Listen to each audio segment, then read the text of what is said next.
Foi muito interessante quando a gente foi chamado para desenvolver esse projeto na Gávea, e a gente foi olhar o histórico de lançamentos, a gente viu que há mais de 10 anos não se lançava um empreendimento multifamiliar na Gávea. E antes da gente começar a desenvolver o projeto, obviamente a gente foi visitar o local, e esse caminhar na Gávea é muito prazeroso, né? Um bairro talvez o mais arborizado da cidade, a gente está no limite entre a floresta e o próprio bairro. Entender que o bairro é uma questão cultural também da cidade, ou seja, a gente tem o Baixo Gávea ali, que é um ponto de encontro e convergência de pessoas do Brasil inteiro, né? Não é só do Rio de Janeiro. É um bairro que tem um comércio muito positivo, desde a universidade a vários tipos de colégio, restaurantes. Tem um próprio shopping center com um serviço de cinema e teatro muito diversificado. E essa preocupação, inclusive, da performance foi exatamente com isso, da gente chegar a um produto que fosse do início ao fim pensado com muito design. Esse foi o desafio um pouco que eles passaram pra gente. O lobby de chegada, ou hall de chegada, que a gente chama de recepção ou portaria, eu prefiro chamar como uma sala de estar. Porque é um lugar que a pessoa pode chegar, receber pessoas e convidar e comunicar e ler um e-mail, ou seja, cada espaço desse foi pensado com esse olhar contemporâneo. Então a gente tem que pensar, agora em primeiro ponto, quem vai morar nesse edifício. E aí entender o bairro. Entender exatamente essa dinâmica do bairro, quem visita o bairro, quem prestigia o bairro, quem quer morar no bairro, como é que habita esse novo morador. O Contemporâneo Gávea, ele está vestido nesse número completo. Ele não é um nome só, o Contemporâneo não entrou só como um adereço de compositivo, mas sim porque é a essência do projeto. Quando a gente vai para a fachada, primeiro a gente vem com uma base mais escura, que é uma base que fala um pouco dos edifícios, mas ao mesmo tempo que a gente recua o gradil, que permite a segurança, e coloca o verde. Depois disso a gente cria uma forma de aconchego e aproximação. Então a segunda camada, o segundo layer da fachada, é um layer todo de madeira. Ele abraça, ele tem até um movimento de fachada que ajuda a convergir e a trazer a pessoa, o morador, para lá para se sentir protegido por esse espaço. Depois, então, vem a própria torre, e essa torre é a composição da mistura desses dois elementos, entre a madeira e as cerâmicas mais escuras e cinzas. A gente fala do New Home, né? Pensar um pouco quais são essas tendências e adaptar isso na arquitetura. Exatamente nessas tendências mundiais de participação, de coletividade, de estar juntos, que o nosso projeto, ele faz um pouco disso. A unidade, casa, a gente traz como ponto de partida a cozinha. A cozinha é quase como sendo o elemento principal norteador de compositivo desse edifício. Então acho que quando a gente coloca a cozinha numa parte central, acho que já diz um pouco disso. A gente otimizou o máximo o tamanho da circulação, deixando os espaços quase que sendo todos revertidos para as áreas comuns do apartamento. As janelas não são simples janelas de 1,20 m como a gente vê no mercado. São quase janelas piso a teto em quase todas elas. Ou seja, é para deixar a luz entrar.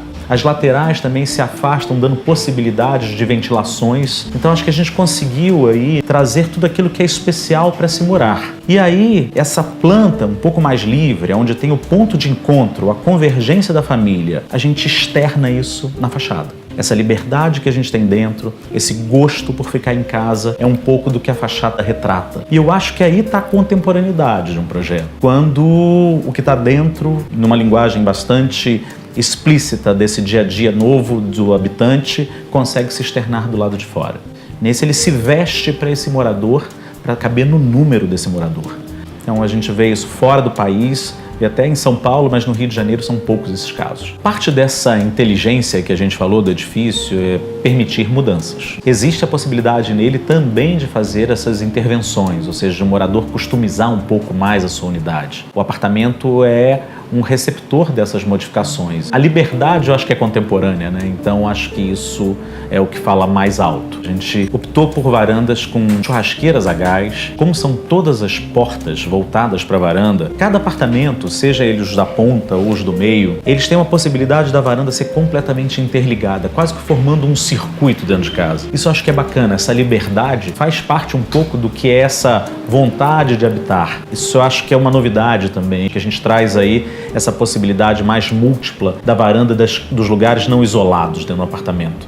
Pensamos no todo. Eu acho que o bacana é esse desse projeto. Não tem um elemento, não tem nada que, desde a programação visual, interiores, arquitetura, fachada, o apartamento, o estacionamento, que não tenha sido rigorosamente questionado, debatido, pensado, definido. No início do desenvolvimento do projeto, a gente não quis que a parte inferior do prédio ela fosse totalmente vocacionada para um estacionamento. Então a gente propôs uma subdivisão das áreas de estacionamento, criando assim 2 pavimentos, que é o pavimento térreo e o pavimento PUC, que oferecem serviços para os moradores. No pavimento térreo, que a gente chama de Smart Floor, a gente agregou todos os serviços do dia a dia. A gente pensou no bicicletário diferenciado, tem espaço para recarregar bicicletas elétricas, tem espaços para bicicletas compartilhadas e tem os espaços individuais das bicicletas dos próprios moradores. Tem a parte do box home, que são boxes destinados exclusivos para as unidades. Determinados elementos do nosso dia a dia, alguns móveis, passam a ocupar um determinado espaço na nossa casa sem necessidade. Esse box home foi pensado exatamente para você poder locar isso dentro do teu prédio, mas sem ocupar o espaço da tua casa. Quando a gente começou a pensar na parte do pavimento de uso comum, que a gente chamou de lounge floor, a gente queria que ele fosse um ambiente coletivo, que você pudesse receber os seus amigos. Então a gente pensou nesse pavimento, que é o pavimento,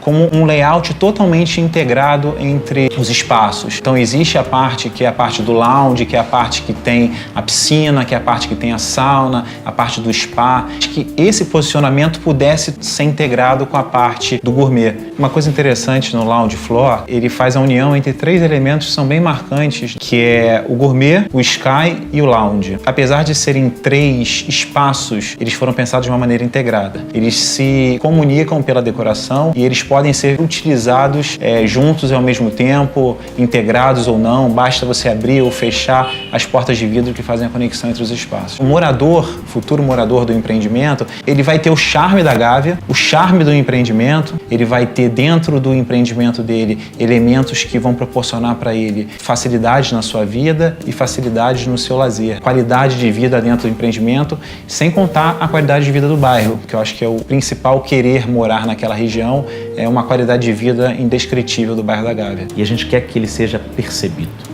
percebido, sentido, aproveitado, contemplado e principalmente seja um lugar para a pessoa chamar de lar totalmente.